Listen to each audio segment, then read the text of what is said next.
gentlemen, welcome aboard the Athletics Can't Wait Jets podcast, your nonstop shop for all things Jets. Now here are your hosts, Tim McMaster and Connor Hughes. Listen safely. Can't wait. With the 34th pick in the 2021 NFL Draft, the New York Jets select future Pro Bowler Elijah Moore, wide receiver, Ole Miss. Lavernius Cole's confident in the Jets' second-round pick on day 2 of the NFL Draft. We are back. We are caffeinated here on the Can't Wait podcast. Hope everyone got some sleep last night after our 1 a.m. stream. Coming to you a little bit earlier tonight. Tim McMaster here along with the Athletics Jets reporter Connor Hughes and our producer Marissa Morris. The Jets keep the pick. Nobody thought that was going to come. They get Ole Miss wide receiver Elijah Moore. We'll talk about that. We'll talk about what the Jets didn't do. We'll look at who's left over for day 3. All of that and more in this edition of the Can't Wait podcast, day 2 of the draft. Thanks for following us wherever you are. If you're watching live on YouTube, subscribe to the stream. If you're listening on Apple, you can subscribe there. Leave us a great rating and review. All right, Connor. I think we're all a little pluckier today, which is good. We're pre-midnight here. We're on the show. So everybody expected Joe Connor Douglas. and I both did not know what that meant. But we use context. I heard. Right, I thought you were making fun of me because I plucky? tweeted a pic that said like they plucked. Awake? When I tweeted a pic today, I said like they this team plucked a player from like the college ranks. So I thought you were making fun of me, but then I realized you weren't, and I was like, let's go with that. Connor and I looked at each other like. I was like, What? plucky. What? Does it mean like happy? Is that like a jovial thing? No, awake. Huh? Pluckier. Never. I mean, that's good. I'm gonna start using that. I do like that a lot. I hope this doesn't. I think that make one's the, good. I'm gonna keep using that one, man. I hope this doesn't make the audio version of this. But anyway, back to the draft. We thought, a lot of people thought that the Jets would trade down, get back some of that draft capital. Joe Douglas says, no, I'm taking my player, and it's Elijah Moore. It's an interesting pick, Connor, but it's exactly what we've said they needed to do. Focus on the offense, not just the offensive line, but give weapons to your big draft pick, Zach Wilson. And look, the Jets drafted a player that's going to immediately help their young quarterback. That is never a bad thing. And I literally just filed this column, and it'll be up. Allison's got it in her hands, I think, but obviously she's swamped with like 17 other writers as well to edit. So I don't know if that's going to run tonight or tomorrow morning. But basically what the lead of that was, and what I had talked about with that was that the Jets could have gone so many different directions there at number 34. They could have gone with Aguilera, right? Gotten a pass rusher, a pass rusher that the 49ers defenses were so loaded with on that defensive line, gotten somebody that could have been your situational rusher this year, or your situational rusher this season, and then taken over as your starting defensive end opposite Carl Lawson next year. They could have gone that route. We've obviously talked ad nauseum about how desperately the Jets need to address the secondary, right? I mean, they do need a cornerback. They need a cornerback in that room. Asante Samuel was there. That was an option. The Jets are making a conversion for the first time in so many years to a 43 defense. They look pretty good right now with Jared Davis as their strong side linebacker, CJ Mosley in the middle, but they do still need a will linebacker. They could have gone there. Joku was there. There were options. The Jets could have also taken the stance of like, well, we don't necessarily think Samuel is the right pick there. We don't necessarily think this guy's the right pick there. Let's trade back 5 or 6 spots because there were about a half dozen teams that were interested in moving up to the Jets selection. Have the Jets move back, add some more picks to that war chest of draft selections, fill not one need, but multiple needs with both your later second-round pick and your third-round pick. The Jets didn't do any of those things. They didn't fill one of their needs. What they instead did was they went out and got a player that surprisingly plays a position that this 2-14 team doesn't need, because the Jets already have Denzel Mims at outside receiver, Corey Davis at outside receiver, Jamison Crowder, Keelan Cole. They had a fine 4-man rotation at corner, and they still went out and drafted another receiver. And you know what? Who gives a damn? That doesn't make it a bad pick. What the Jets did was they went out and they drafted a dynamic playmaker, an athletic freak, a guy who is going to make a difference the moment he steps on the field, a guy that a defense is going to have to worry about the moment he steps on the field, a guy that is going to help Zach Wilson. And when you draft your young quarterback help, I don't care if it's a receiver, a tight end, an offensive lineman, it does not matter to me. If you get a player to help your young franchise quarterback become a franchise quarterback, you cannot complain about the pick. It is never the wrong pick. So yeah, the Jets could have gone a number of different directions at number 34. If they drafted a corner, we'd be sitting here saying, good pick, they filled a need. If they went pass rusher, good pick, they filled a need. Instead, they didn't fill a need. What they did was they got a guy who, like I said, is going to help this team in the immediacy. And this guy is somebody who I don't think people realize how dynamic Elijah Moore is. I don't think they realize exactly what the Jets are getting in this kid. And I'll admit, I didn't know what the Jets were getting in this kid. So I made some calls. I talked to people around the league. I asked people within the Jets building what they think of him. I heard dynamic. I heard versatile. I heard Deebo Samuel 2.0. And when you read forget what I was told Deebo. Everyone obviously has a different player comparison. I went on NFL.com. NFL.com said Antonio Brown. NFL Network was saying Tyler Lockett. I'm hearing Deebo Samuel. All three of those players, Antonio Brown, personality flags aside, is a dynamic all-pro wide receiver. Lockett, a dynamic player for Seattle. Deebo Samuel was a key cog in that Kyle Shanahan offense when they were humming and went all the way to the Super Bowl. The Jets are getting a guy like that, somebody who has 4.32 speed, explosiveness. You want a fast offense. 4.32 speed with a 36-inch vertical. Yeah, he's only 5'8", 178 pounds, but the guy can jump through the roof and still make those high-point balls and still go up and make contested catches. And once that ball is in the hands, look out. I mean, he said it. We talked to Moore right after the Jets drafted him, and I asked him. I was like, hey, what do you think about like your ability as a runner, once you have the ball in your hands? He laughed. He basically laughed and said, I'm a running back. As soon as that ball is in my hands, I'm a running back. And that was such a key piece of the Kyle Shanahan offense because they could hand it to Brandon Ayuk on jet sweeps. They could hand it to Deebo Samuel on jet sweeps. They could run these little screens and plays just to get the ball to those guys in space and then watch them take off and run. That's the player that the Jets just brought here. And instead of thinking about like, oh, they could have had a cornerback, or instead of thinking, oh, they could have had a pass rusher, or oh, they could have had a linebacker, think about Zach Wilson week one, because I know that when we talked to Robert Saleh, he laughed it off about, oh, the aggressive New York media, it's the aggression, we're not thinking about Zach Wilson starting. Bullshit. In the perfect world, Zach Wilson is going to be this team starter week one. They drafted him because he's the perfect fit for this offense. They think he's pro ready. And if all things go according to plan, he will be the Jets quarterback week one. So I want you to just think about this for a second. Zach Wilson is going to be lining up behind an offensive line that is left tackle Mekhi Becton, left tackle Elijah Vera Tucker, center Connor McGovern, right guard at the moment Alex Lewis or Greg Van Roten, right tackle George Fant. He's going to have a backfield that right now looks like Ty Johnson, Tevin Coleman, Josh Adams, and LaMichael Piron. I know people aren't too like, oh my God, we need running backs. We're going to talk about this in a bit. The Jets do not need a running back. Look at the 2019 49er running backs. It was the island of misfit toys. They ran for 1,900 yards and 16 touchdowns. You don't need running backs in this offense. So running back, that offensive line. Zach Wilson's going to be dropping back or in the shotgun or scanning a defense and having Corey Davis on one side, Denzel Mims on another side, Jamison Crowder, Elijah Moore, and Keelan Cole. And we're not even talking yet about Chris Herndon and a potential resurgence. The Jets suddenly have... Let's not go crazy here. Yeah, but the Jets suddenly have weapons. The Jets suddenly have options. The Jets are slowly but surely creating an environment conducive to a young quarterback's success. You don't have to get me committed. That is literally what is happening in front of your very eyes. And I just don't understand how you can realize that this is what this team is doing and complain about it or be angry about it or be annoyed about it. I think it's been an A+ start to this draft for Joe Douglas. I think he's doing an incredible job. And I think Moore is just the next piece in doing that. Well, let's talk about what you can complain about, I guess. Well, first of all, from a standpoint of Moore, absolutely. Kuiper had him 16 on his big board. I think Dane had him 35th. Just had him top 25. So right. Douglas told us that. He said it was top 25 on their board.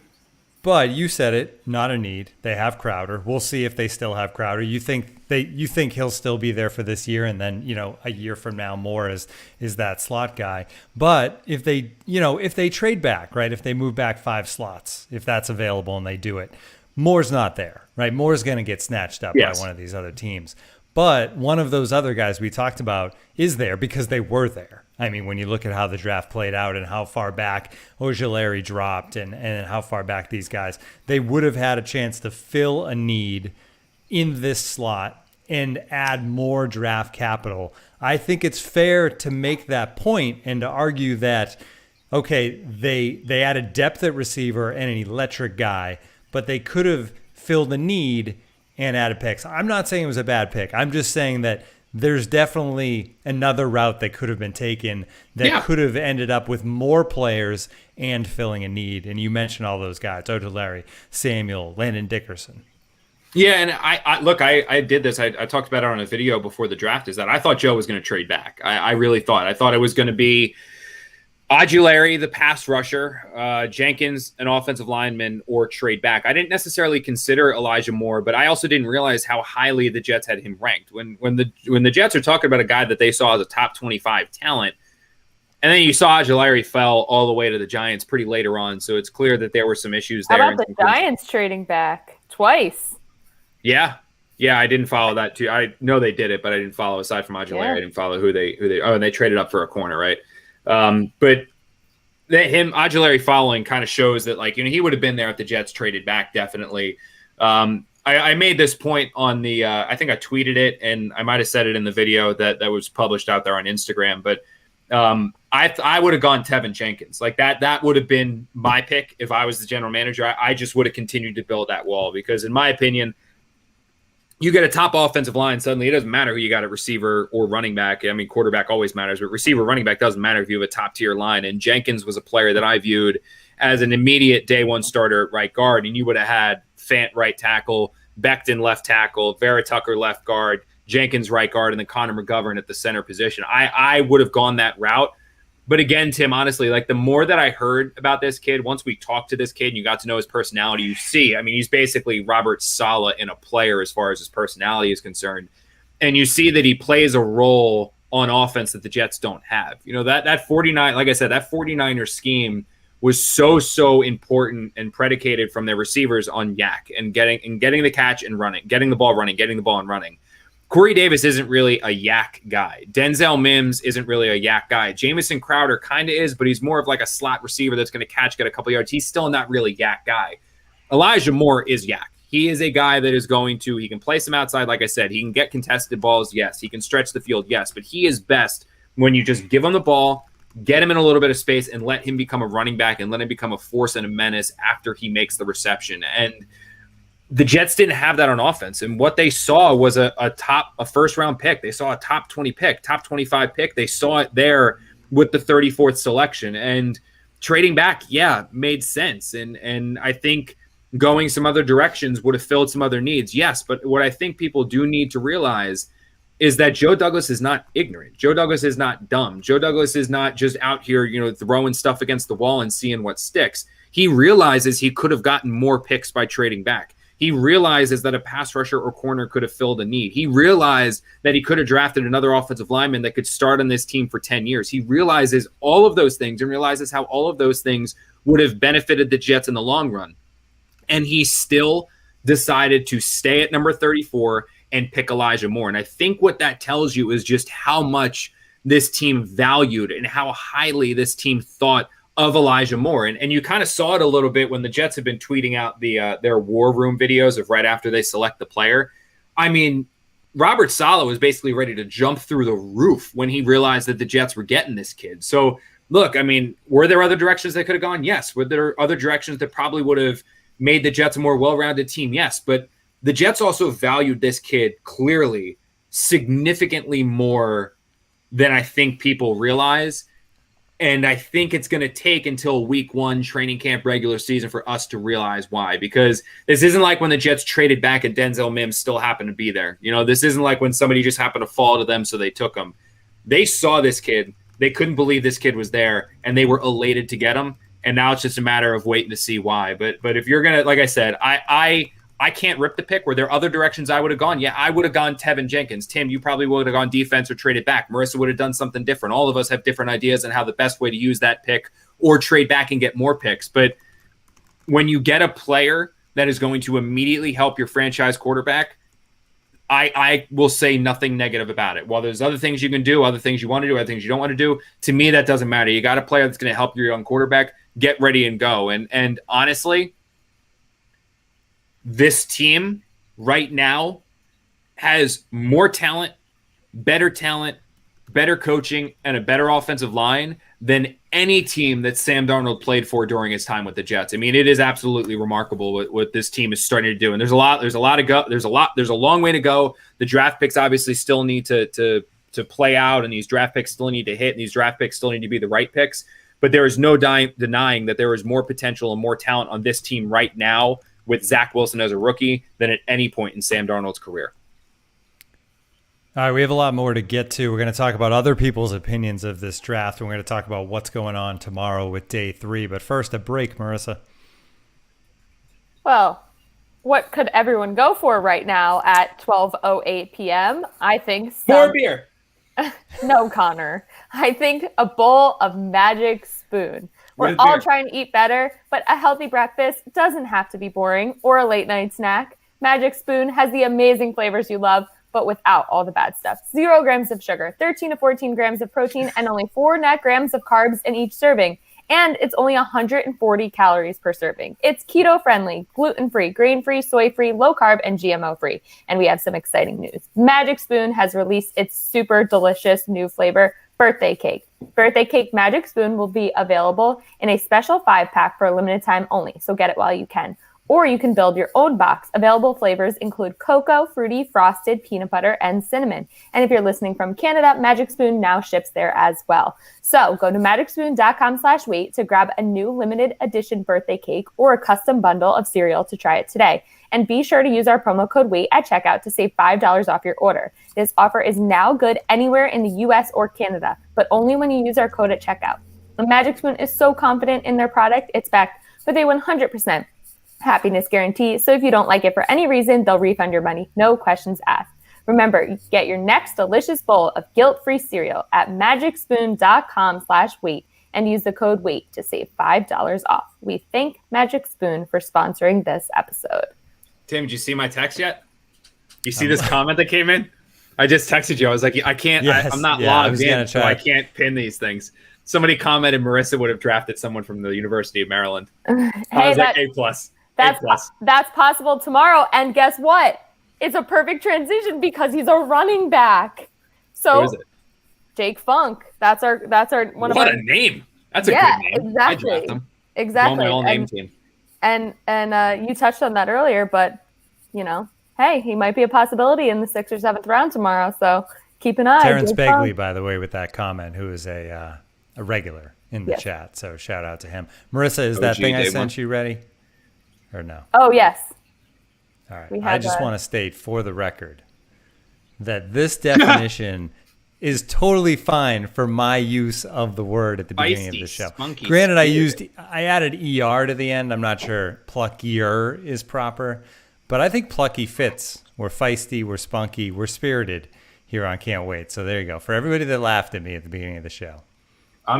We have some amazing funk comments in here too. I think he would be a great fit for the Jets. I love funk. What the funk? Take us to Funky Town, Jake. That's good. That's a good one. Pluck and funk. I mean, come on. Plucky. Oh, I can't say that one. Yeah, I'm working plucky into. Take your time with that. Yeah. I'm working plucky into my column tomorrow. That's gonna happen. All right, so I wanted to bring up my planner. Connor, your grades are high for the Jets so far. We know that you're writing a column about how well this draft has gone so far. Yes, it might actually be up now because I was going to message. So Sheil Kapadia obviously works for The Athletic, occasionally appears on another podcast that we won't talk about, but he's doing the grades for The Athletic for pick by pick. And so I just wanted to bring up his stuff because it's interesting the direction he's gone with these because I think they've gone against what many other people would think. But he gave him a B- for Wilson. I don't know how you really score better than Wilson at 2. I mean, I guess the thought process is you could have kept Darnold, traded back, and got more. Yeah, which so I he gave him a B-. Have you been real quick before we get there, Tim? When you've been watching the draft, are you watching NFL Network or ESPN? I've been watching ESPN. So did you? I heard like Mel Kiper was having a coronary on the opening day of the draft over Sam Darnold. I've been watching NFL Network. He's very much. He really thought they should have kept Darnold. Yeah, I heard it was like a little over the top. Yeah, I got to go back and listen. Well, and his argument, and this argument to me isn't necessarily fair, because his argument is, from his standpoint, that he had a higher grade on Sam Darnold 3 years ago than he has on Zach Wilson right now. The problem with that argument is that the Jets ruined Sam Darnold over the last 3 years. So it's a different equation as far as keeping the current Sam Darnold, in my mind, or going with Zach Wilson. Plus, there's the salary cap implications of restarting the rookie contract and all of that. So, but yeah, he was very much he's still on the Sam Darnold train. But I'll tell you this real quick before we move on. And this is just because we've talked a lot about Zach Wilson. The way that the Jets came to their quarterback decision and the way that they came to their quarterback decision to figure this out wasn't Sam Darnold's contract. It was not what Sam Darnold necessarily had done last year. What they did was that they created a sort of imaginary situation in their head. The Jets did, where both Sam Darnold and Zach Wilson were both in the same draft class. That it was Sam and Zach both in the 2021 NFL draft. Trevor Lawrence was going one, and the Jets were on the clock at number 2. And the way that they came to their decision was they said, not contract, not this, not person. Like they brought up their Sam Darnold scouting report. They created their scouting report from Zach Wilson, and they basically said, if both of these guys were in the draft, who would we take? Would we take Sam or would we take Zach? And after that pro day, after going over these guys, after going over everything, what they came to the determination of is that if Sam Darnold was in this draft class and Zach Wilson was in this draft class, they would draft Zach Wilson. That they believed Zach Wilson had more potential, more upside, less turnover prone, a little bit better with his progressions, better on his feet, and a much better fit within this offense. So they liked Sam. They thought Sam, if they were picking 5th or 6th in that hypothetical draft, they would have had no problem with Sam Darnold. But at number 2, if both those players were available in a hypothetical world, they were taking Zach Wilson, which is why the Jets took Zach Wilson this time. Is that they believe that Zach Wilson is a better player than Sam Darnold. Yeah, and if you believe that based on what you thought of Darnold 3 years ago, and then you all throw all those other equations into it, then it's an obvious pick, I think, and it makes total sense. All right, so Sheil then for the trade yesterday, he likes the player, don't get me wrong. He likes Elijah Vera Tucker a lot, but he gave them a C- because of what they gave up, basically, to move up that 46 points difference. I don't get that. Like, if you go to the NFL trade chart, the Jets gave up 2 third-round picks. They got back a very high 4th rounder. The value, if you go by the NFL draft trade chart, which is what every NFL general manager does, and when you go to determine trades, like the 2 teams exchange trade charts, so you realize one isn't trying to screw the other. But like the Jets with the number 23 and 2 third round, number 23, 66, and 86, getting back that 4th rounder from the Vikings in number 14. The difference in the 2-point values was 45 points. That's like the equivalent of like a 5th round pick.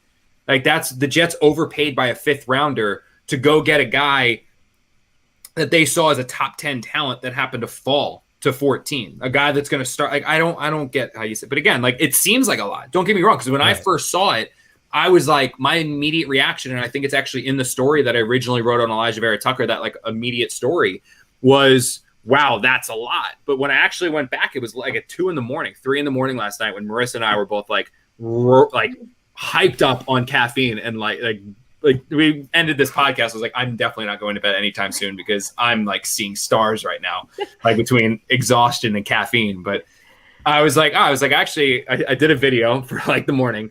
And I was like, I should actually probably add up the draft chart value to see what they paid. And I couldn't believe it. I checked 3 different charts, and it was a 45-point difference. And I was like, that's nothing. It wasn't like they overpaid by 120, 100 points. It was 45 points. That's nothing. So to say they overpaid, that's not accurate. But technically, yes, they were no longer picking on day 2 of the draft, but they get an early 4th rounder. And for a guy that is going to start at left guard week 1 and for the next 12 years, I don't understand how that's overpaying. I just don't. I really don't. All right, and then finally, Sheil gave him an A, actually, for the Moore pick today. So I think a lot of people would have said they should have, like we said, the other argument was move back and take a guy that's still going to fit a need. But Sheil gave him an A for that one. So that's the overall, just a different viewpoint of this, because I know on some of those grades, Connor, you were a little different, and we just like to show people have different opinions of this stuff. All right, I think we What's that? No, I don't understand. Just go. We're good. I just finished a beer. I'm drinking water. I have a coffee now that I'm all over the place. We are on uppers and downers. Yeah. Yes, it's wild. It's like Michael Jackson right now. Elvis, who were all those guys that they would take like pills to wake up and then pills to go to sleep. Yeah. Michael Jackson, Elvis, all of them, all the rock stars. I can't play this. It never ends well, Connor. So Connor Hughes, rock star. No, Connor Hughes, former NFL player. If you Google him. Tim. I think. Well, if you Google him, yes, but I think that the elephant in the room we need to address is there's been a lot of comments if Connor Hughes and Zach Wilson are brothers. Separated at birth. Yeah, separated. They said I look like Sam Darnold too. Like I got that when they drafted Sam, was that I looked like Sam because I had red hair. I'll take Connor Zach Hughes, Wilson. Every Jets quarterback. I will take looking like Zach Wilson. That is one I'll gladly put that one on the back. I will say that when they drafted Zach, Bree texted me, and it was the screenshot of Zach like smiling or something like that. And Bree texted me, she goes, "He's kind of cute." The wedding's off. Great. I was like, yeah, there we go. I was like, Bree's in love with Zach Wilson. Yeah. I'll take that. I'll wear that one. Said a combo, Zach and Sam's son. Thanks, Connor. I'll lean into that one. There's worse things. There's worse things.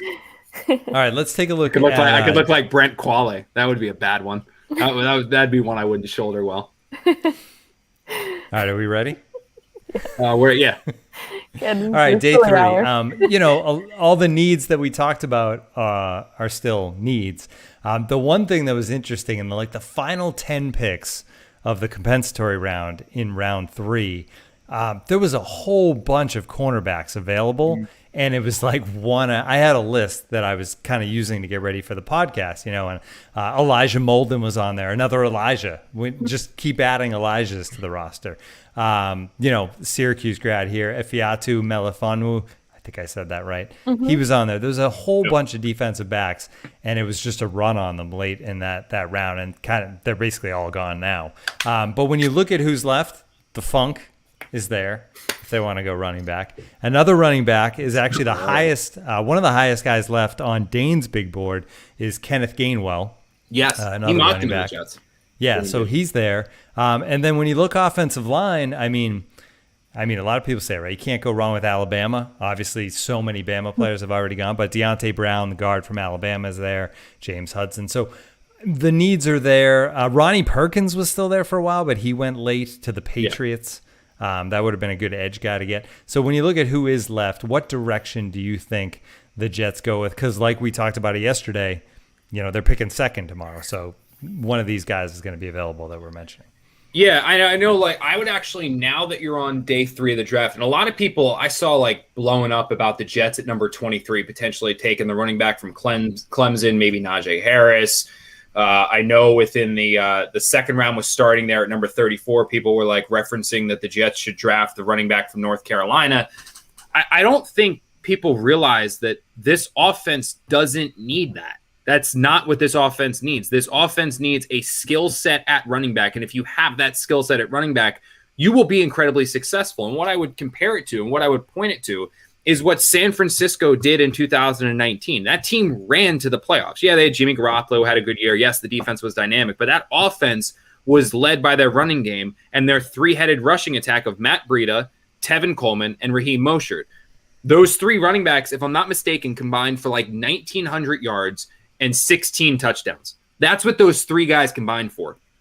Tevin Coleman was a low-level free agent signing. Raheem Mostert was a journeyman that they signed off somebody's practice squad, and Matt Breida was an undrafted free agent. You don't need that crazy high draft pick. You don't need to invest a second-round pick in a running back. You don't need to invest a third-round pick or even a first-round pick. You don't need that type of player. You need somebody with speed to get to the perimeter and the wherewithal to put your foot in the ground and cut up the field once you get there.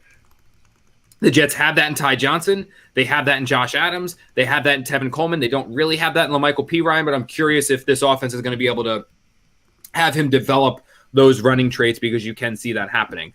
With that said, now that you're in the 4th round, now I could see them drafting a running back because now you're at a point where you're looking for skill. You're looking for maybe players that would have gone in the 2nd or 3rd round that fall. Gainwell, somebody that I like a lot. Obviously, Funk, now I like him a lot because I think he's got a great name. But I think those are 2 guys that are options now in the 4th round where the Jets have 2 picks. I think that's one spot that they could go.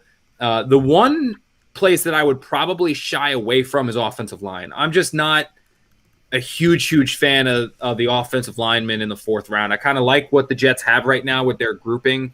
It probably, unless the right or the perfect player is there, it looks like it's probably going to be like a combination of Cameron Clark, Alex Lewis, and Greg Van Roten competing for that right guard position. And then obviously the other positions on the offensive line are solidified with, we've talked about it, Vera Tucker, Becton, and Fant. Those 3 guys have those spots, and Connor McGovern. Those 4 guys have those spots solidified. And then you'll have Clark, Van Roten, and Lewis competing for the right guard position. So if there's like a perfect value or somebody super high in their board, maybe they go with an offensive lineman. But I would start going now with best player available and looking for athletic traits. Somebody that has certain traits that maybe he's not had the crazy stats in college. Maybe he wasn't necessarily, the big number guy or the one that a lot of people are talking about, but somebody that you believe has the physical traits that you can develop and you can build and you can groom within your system to take over and have a starting role. And this is where now I think you'll see the Jets start attacking some of those areas of need that they've wanted. Cornerback, certainly an option, and there are some numbers. I know Kerry Vincent, if I'm not mistaken, from LSU, he's still there. He's an option I could see the Jets going with. Jabril Cox, I like him as a potential linebacker. He's not a corner.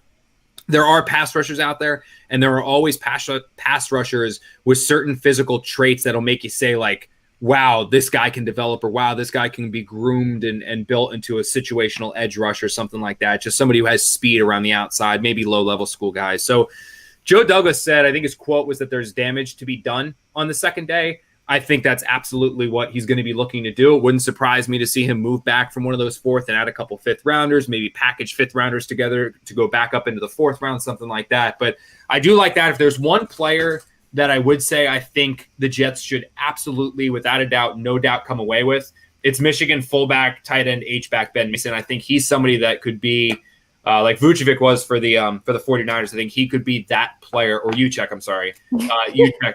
Vucevic was another. Isn't he the basketball player? Yeah, Vucevic. I think he's the basketball player. Yes. Juszczyk. Yeah, I'm about to pass out. I'm so tired because now the coffee's wearing off. So Ben Mason is somebody that I think he'll be able to fill in pretty well for that like role that the Jets don't necessarily have, because Trayvon Wesco is just a big bruising, like physical blocking guy. He's not a Chicago Bulls. Somebody said he's on the Bulls, so I wasn't wrong off that. Ben Mason, somebody I think at the deadline. Yeah, Ben Mason's somebody that I think would be a really good fit for this team. I like him a lot. He would kind of be like that 5th round, potentially 6th round option. Other than that, just look for your physical freaks, man. But I think this is when day 3, you'll see the Jets start going with some defense, because they've gone offense. Robert Saleh is a defensive-minded coach. They're gonna start getting some defensive players, which is good because they need one. And I see somebody up here says Brevin Jordan, the tight end out of Miami. I like that one a lot too. I like the idea of them adding an athletic tight end to compete with Chris Herndon in case Herndon can't do it. Yeah, Jets are going to be running the triangle. I like it. The one guy I was hoping would kind of drift into day 3 was Quinn Miners, the kid from Wisconsin Whitewater. Did you see the video of him when he was taken? So Wisconsin Whitewater, absolute powerhouse, right? Year after year in Division III. But the video is amazing because he's playing against other Division III players, and this guy is a monster. Just killing him. Just like get out of my way. McCagnon would take him. McCagnon would have had him in the 2nd round, dude. You see D3 big guy, somebody from when he drafted Nathan Shepard from Canada.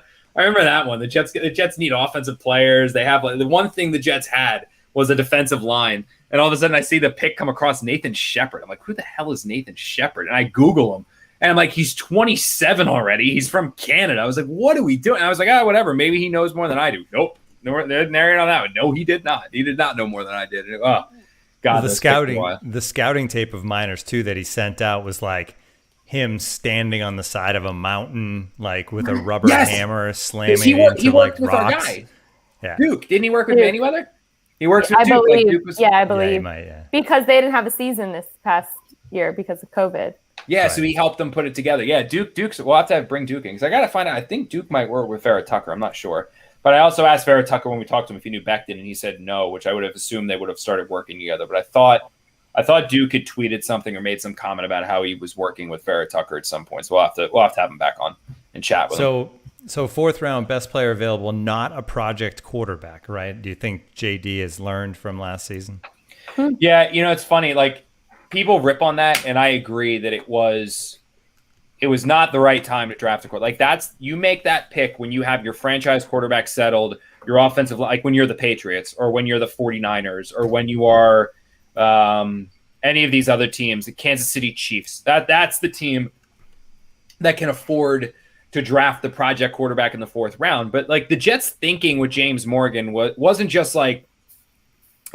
develop him, have him have a couple preseasons, and then flip him for a 2nd or 3rd round pick. That wasn't the Jets' only thinking with this guy. They genuinely did believe that picking him was going to help Sam Darnold. And what I mean by that is that Morgan is a football junkie. Like, he's a football nut. Like, he's the guy. Like, I wrote this story about how he would go home, watch Sunday games, draw up the plays that he would see teams running, go to his offensive coordinator in college and be like, hey, can we try to run this? Like, he's just a film nut, a football nut, just a crazy person with all this stuff. So what the Jets thought they were doing was, okay, we're drafting a quarterback. Yes, 4th round. But he's going to help Sam so much in the film room that he's going to be another set of eyes, another set of ears, another guy on the practice room. He's basically going to be like another They're going to have an offensive coordinator, a quarterback's coach, an offensive-minded head coach, and now James Morgan. That is just going to be a quarterback factory, basically, of just helping Sam. And obviously that blew up in their face. But when you had Gase and Dow calling the shots, it wasn't going to be really good. So the pick of Morgan, though, was made to help Sam. Now, like I said, last year, 2020, is not the year to do that. That's not the year you do it. You do it when you're a perennial playoff team. You do it when you're the Chiefs and you got a franchise. You're just looking for another body to throw in there. You're looking for somebody to develop and flip. You don't do it when you're the Jets and you need 17 million other things. So I give Douglas more slack for that pick than a lot of people do, but I can see why people don't like it and why people hate it. All right. Any final thoughts before we wrap things up here on day 2 of the draft? No, I think it's just what I've said, guys. Like, I think he's doing a great job. I think Joe's done a great job. I think they're off to a great start. I like the Elijah Moore pick. I love the Zach Wilson pick. I love trading up for Vera Tucker. There are some other directions I would have gone. I would have gone I probably would have taken Tevin Jenkins in the 2nd round, but you can't complain with another player that's going to help your quarterback. So the Jets are building this thing. They're making an offense that's going to be something to be reckoned with. They're creating a defense that's going to actually be able to block some people and have some talent. They have a quarterback that they are in love with, a coach they love, an offensive system they believe in. It's just a matter of seeing it all come together. And I do genuinely believe the Jets are heading in the right direction. I think I feel more optimistic about the team after tonight than I have at any other point. And it's maybe just because I'm starting to play out these situations of Zach Wilson drops back, looks left, look right, and who he's looking left and right at. Because when we talked about Sam, a lot of times when I imagined what Sam would drop back and think about, it was what? Deontay Burnett as a rookie as a starting slot receiver, Jermaine Kearse, Robbie Anderson, who you never knew what Robbie Anderson you were going to get. Then what were you getting in year 2? Nothing much there either. You got Quincy Enunwa, who then got hurt. You were throwing to Demaryius Thomas for a while. This year, you lose Robbie Anderson, Brashad Perryman, Denzel Mims is hurt half the year. Jamison Crowder's there, then he's hurt. Braxton Berrios is playing outside receiver. I mean, it was scary to think about what Sam had to go through. And now you got an offense that's going to be Corey Davis on outside, Denzel Mims in year 2 outside, Jamison Crowder. You still have Keelan Cole. Now you got Elijah Moore, Braxton Berrios. I mean, there are pieces and weapons on this offense like the Jets have not had in years and years and years, probably dating back to that one year they really had a good Brandon Marshall and a good Eric Decker, and then that all fell apart. But it's been a while since you had an offense that you could be excited about, and I think Joe Douglas is well on his way to doing it. And if you want to take any solace and you want to take any, you want optimism, you want hope, you want anything, Joe Douglas said that he wanted to put playmakers and protection around his quarterback. He said he wanted to build this thing around the quarterback. He wanted to surround his quarterback with talent. 1st and 2nd round last year, quarterback, wide receiver. 1st and 2nd round this year, offensive lineman last year, receiver. 1st and 2nd round this year, offensive lineman, receiver. He's doing it. He's building it through the draft. He's surrounding his quarterback with talent. Now it's just a matter of these picks have to take off. Coaching's a big piece of that. I think the Jets have that checked off as well. And I would be excited. If I was a Jet fan, I would be excited about what's potentially to come this year and for the next 3, 4, 5, 6, 7. All right, 2 days of the draft down. We will be back with a full recap of the entire draft coming up on Monday. So bear with us. Come back on Monday. Thanks to everybody who was up late on Thursday night or early Friday morning, and also tonight as well. If you want to subscribe to The Athletic, get all the great coverage of the draft from all our writers, Connor, all our other beat writers, all our national writers, Dane Brugler and his beast, go to theathletic.com/can't wait right now. You can sign up for just $3.99 a month. Again, thanks for hanging with us and subscribing to the podcast, and we'll talk to you again on Monday.